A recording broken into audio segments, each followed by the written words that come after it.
Before we get the big Avengers finale, there's Shazam, a comedy about a 14-year-old boy who's turned into a superhero.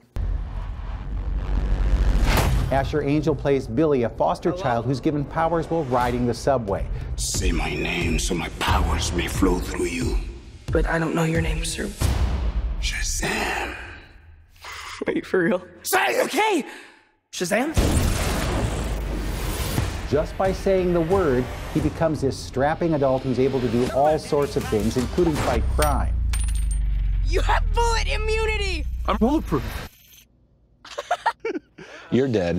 With his friend Freddy, played by Jack Dylan Grazer, he tests the limits of his new life and suddenly finds himself the target of a villain who has his own set of issues.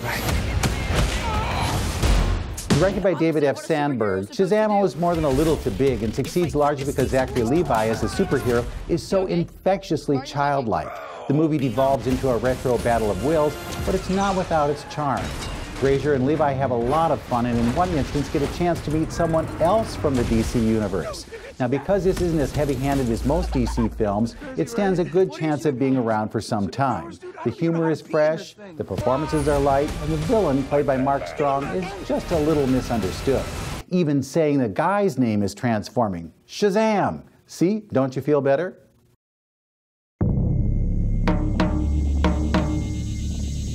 That's not the vibe that Pet Sematary is hoping to give off.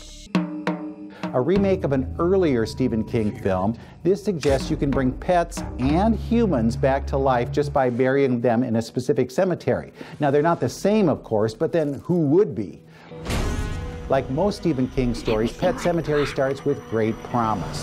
The idea is inspired, the situations are creepy, and the characters are just bent enough to fall for something this bizarre.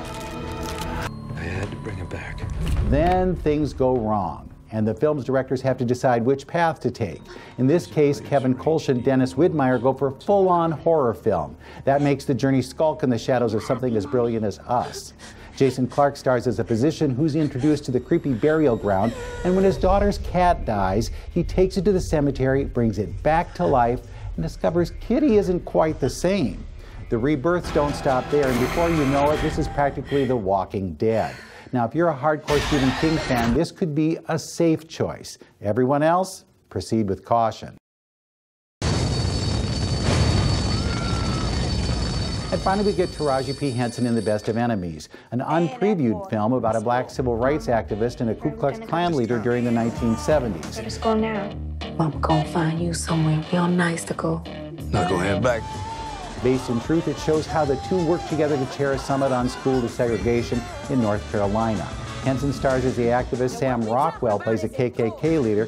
And while both have been nominated for Oscars, a lot of this film's success will depend on how well writer-director Robin Bissell has crafted the story. The week in a nutshell, it's Shazam!